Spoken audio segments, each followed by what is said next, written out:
Discover the genius behind Alfred Hitchcock's Psycho, a 1960 thriller that redefined cinema. This in-depth analysis explores 26 groundbreaking aspects, from the audacious book Buyout to the iconic shower scene's meticulous craft.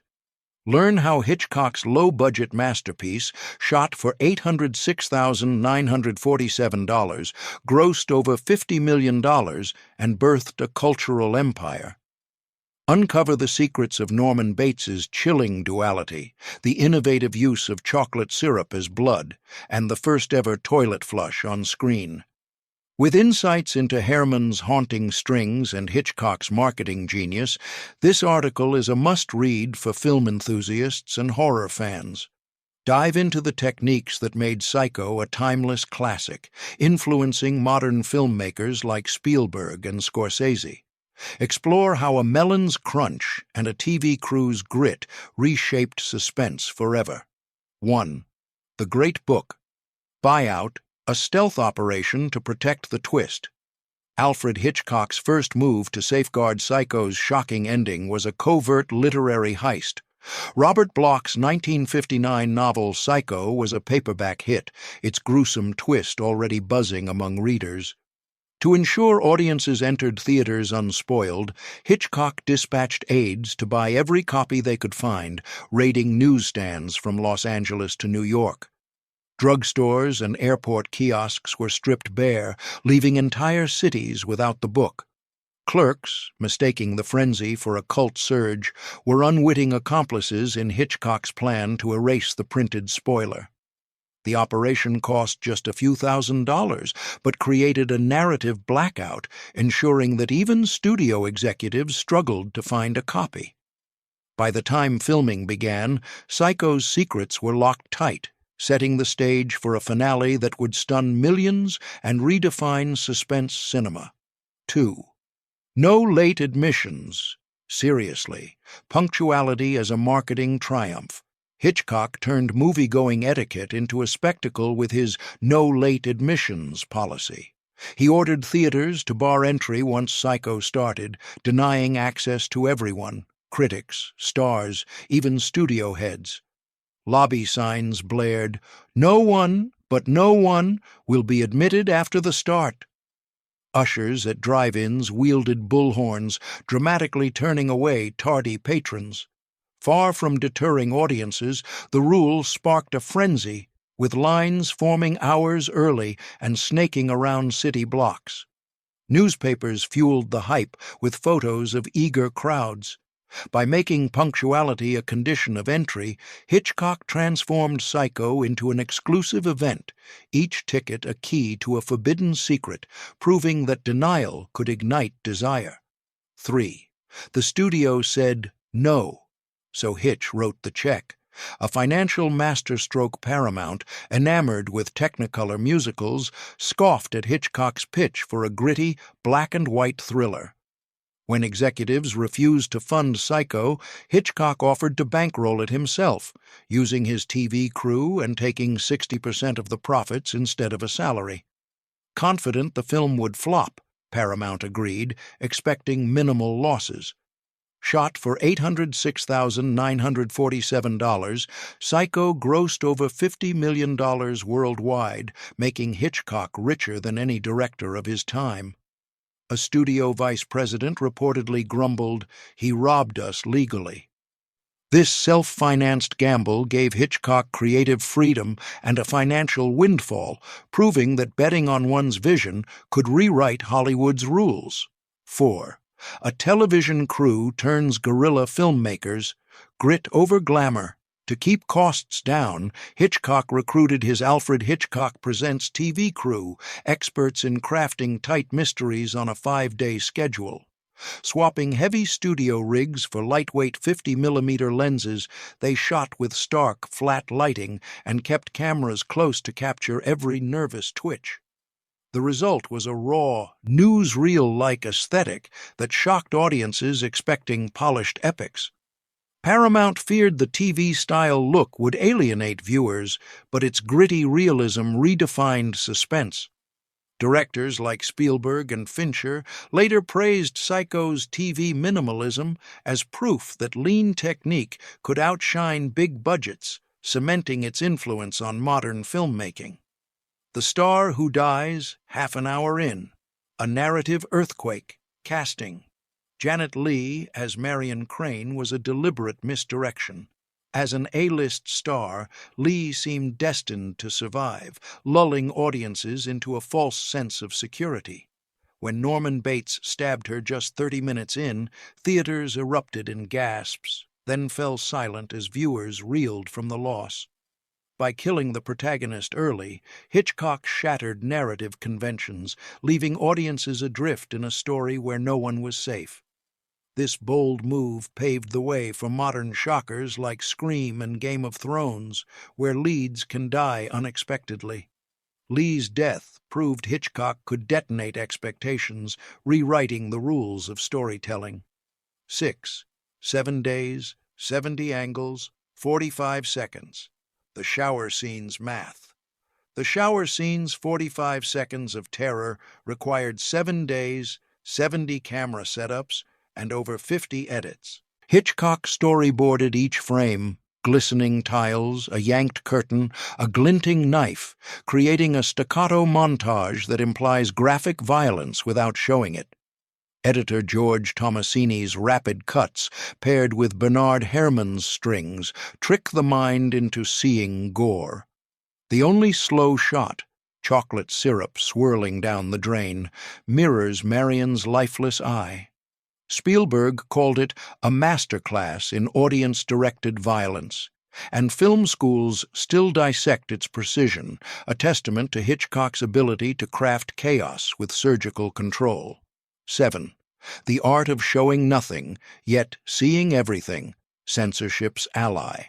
The production code banned explicit violence and nudity, so Hitchcock used misdirection to skirt restrictions. In the shower scene, the knife never pierces flesh. Cuts flash between the blade, Marion screams, and tiled walls. Leigh wore moleskin patches, revealing only shadows. Yet many viewers swore they saw stabs and nudity, their minds filling in the blanks. By pairing rapid edits with shrieking violins, Hitchcock made audiences complicit in the horror, turning censorship into a creative tool. This technique, suggesting more than showing, became a suspense staple, proving the imagination is the ultimate weapon. 8. Foley by Fruit Salad, Melons as murder sound designer. Jack Barr turned a cassava melon into a weapon of terror. Tasked with mimicking a knife's impact, he stabbed various produce until the melon's wet crunch satisfied Hitchcock's ear. Barr recorded dozens of stabs, layering them into a sickening audio track that, mixed with screams and strings, evokes human flesh. Film students isolating the sound hear only fruit, yet the effect is chillingly human. This psychological substitution, taught in sound design classes, showed how everyday objects could create visceral horror, making Psycho a pioneer in auditory manipulation. 9. Chocolate syrup down the drain. Artificial blood, real fear. Black and white film allowed Hitchcock to use Bosco chocolate syrup as blood, its thick flow perfect for monochrome. Prop men warmed bottles to ensure smooth pouring, tracing lines along the tub and Leigh's hands. The syrup's slow spiral down the drain, resembling a severed artery, feels heavier than water, amplifying dread. Visitors to Universal's Psycho set still peer into the replica drain, half expecting a cocoa scent. By using a fake substance, Hitchcock proved that artificial gore could feel more real than the real thing, a lesson in visceral minimalism. 10. Hollywood's first toilet flush, a taboo broken. The Hays Code deemed toilets indecent, but screenwriter Joseph Stefano wove one into Psycho's plot. Marion flushes a torn invoice, a clue to her fate. Censors resisted, but Hitchcock, banking on the shower scene's distraction, won the fight. Psycho became the first American film to show a flushing toilet, a mundane act that felt scandalous in context. Audiences giggled, critics debated, and Hitchcock notched another taboo broken. This small rebellion chipped away at censorship, proving that even a flush could push cinematic boundaries. 11. Herrmann's screeching strings save the scene, music as violence. Hitchcock wanted the shower scene silent, but composer Bernard Herrmann defied him, recording a track of jagged violin stabs. The E-flat minor cue slashed like a knife, stunning Hitchcock, who admitted it added 1/3 of the effect. The screeching strings became horror's sonic shorthand, echoed in Jaws and beyond. Herrmann's bold move showed that music could rewrite a scene, proving a soundtrack's power to shape narrative. His violins didn't just accompany the visuals, they became the attack, etching Psycho into the annals of film scoring. 12th. A symphony built on nothing but strings, sonic claustrophobia. Herrmann scored Psycho solely with strings, foregoing other instruments to create a taut, claustrophobic soundscape. Muted cellos hummed through quiet scenes, violins quivered during tense moments, tightening the audience's nerves. This minimalist choice, driven by budget constraints, saved money while earning praise for its ice-water purity. Modern composers cite Psycho's score as a model for thriller soundtracks, its influence evident in string-heavy films like The Shining. Herrmann proved that a limited palette could amplify emotion, making Psycho's strings a timeless emblem of dread. 13. A 6-minute teaser with zero footage, hype without spoilers. Hitchcock's Psycho teaser was a 6-minute performance, with the director guiding viewers through the Bates Motel set. He hinted at unmentionable horrors, pausing by the bathroom with a sly grin, showing only Leigh's brief scream. Audiences applauded the trailer, theaters buzzing with excitement. By revealing nothing, Hitchcock sold mystery itself, turning marketing into art. This footage-free approach prefigured modern viral campaigns, proving that less could be more. His showmanship made Psycho an event, cementing his persona as the master of suspense. 14. Janet Leigh's lifelong shower. Phobia, a star's trauma. After seeing Psycho's shower scene, Janet Leigh was so rattled by its edits, sounds, and music that she avoided showers for decades, preferring locked-door baths. She checked hotel drains for shadows and shunned clear curtains. On talk shows, she quipped, "Try a week under Hitchcock's knife."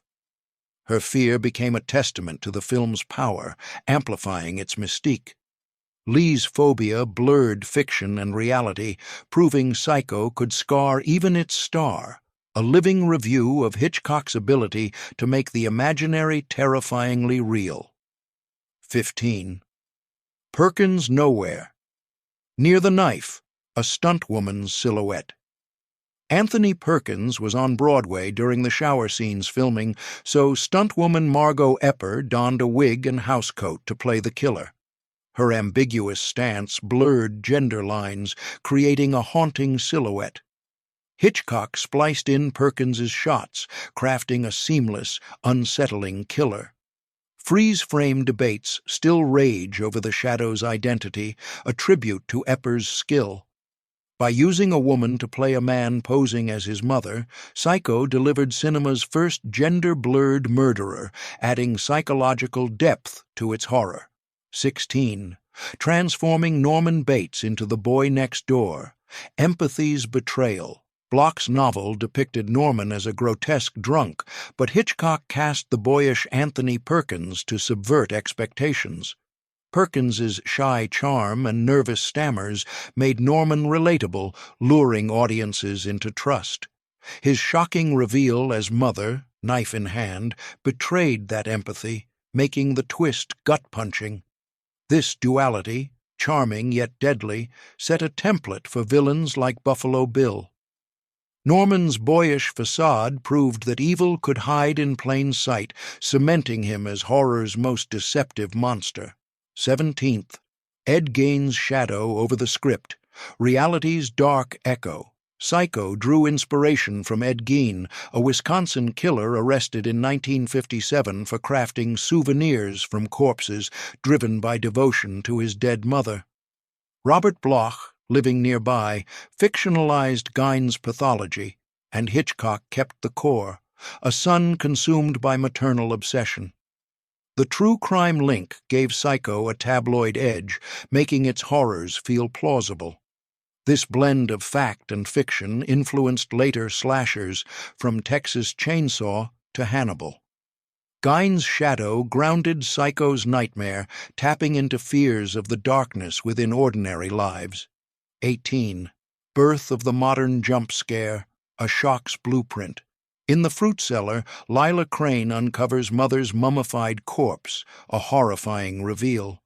Then Norman bursts in, dressed as mother, knife slashing. This double beat, quiet tension, ghastly image, sudden attack, codified the jump scare. Spielberg and others cite it as horror's primal template, its pacing a masterclass in surprise. The scene's visceral jolt, amplified by Herrmann's strings, taps into primal instincts, making audiences flinch. Psycho's fruit cellar set the standard for every scare that followed, proving shock could be an art form. 19. The hypnotic eye-to-drain spiral, a visual metaphor. After Marion's death, the camera lingers on her glassy eye, dissolving into the shower drain's syrupy spiral. Editor George Tomasini matched their clockwise motion, merging life and waste in a haunting metaphor for morality's collapse. Critics hailed its artistry. Viewers felt visceral unease. Scorsese later echoed it in Taxi Driver, proof of its influence. This simple dissolve, relying on visual rhythm alone, showed editing's narrative power, pulling audiences into a moral void and cementing Psycho's visual poetry. 20. A haunted house, built from studio scraps, iconic on a dime. The Bates house was cobbled from Universal's backlot scraps, Western facades, Gothic porches, Victorian cupolas, painted a sickly gray. Designer Joseph Hurley's low-cost creation, lit to cast skull-like shadows, became a horror icon. Its ramshackle look mirrored Norman's psyche, amplifying dread. Tourists at Universal still photograph it, sensing movement in its windows. Built for pennies, the house proved that ingenuity trumps budget, its eerie silhouette a testament to Psycho's resourceful artistry and enduring menace. The Psychiatrist monologue, critics loved to hate. Closure's debate. Psycho ends with a psychiatrist explaining Norman's split psyche, a 5-minute lecture some critics called heavy-handed. Hitchcock insisted it calmed rattled test audiences, letting them leave with closure. Simon Oakland's calm delivery resets pulses, but debates persist. Does it demystify horror or provide necessary exhale? The monologue's inclusion shows Hitchcock's care for audience emotion, prioritizing comfort over ambiguity. A film school lightning rod, it remains a study in balancing explanation and mystery, ensuring Psycho's shocks didn't overwhelm. 22nd, Hitchcock's microscopic control, a director's dominion. On stage 18, dubbed The Cathedral, Hitchcock ruled like a silent deity. He tweaked camera angles with pencil taps, adjusted lights with finger snaps, and approved every detail. Only 2 shots were delegated. He directed the rest, his vision absolute. This control ensured Psycho's seamless terror, every frame a product of his mind. Crews marveled at his pre-visualization, calling him a dictator of fear. His micromanagement proved that total control could birth art, making Psycho a monument to auteur precision. 23rd, Shoestring budget, golden profits, a cinematic miracle. Psycho cost $806,947, a fraction of 1960s studio budgets, thanks to TV wages, recycled sets, and black-and-white stock. It grossed over $50 million, a 6,000% return, equivalent to $500 million today. Hitchcock's thrift forced creative solutions, syrup blood, string scores, that defined the film. Its success showed that resourcefulness could outshine extravagance, inspiring indie filmmakers and proving thrillers could be gold mines. Psycho's profits rewrote Hollywood's ledger, a testament to vision over budget. 24th Oscar night, The Great Snub, History's Verdict. Despite nominations for director, supporting actress, cinematography, and art direction, Psycho won no Oscars, losing to The Apartment and Spartacus. Hitchcock, unfazed, sent his daughter to the ceremony, staying home. The Academy's bias against genre films left Psycho empty-handed, but history reversed the snub. Now, on every greatest films list, it overshadows 1960s winners.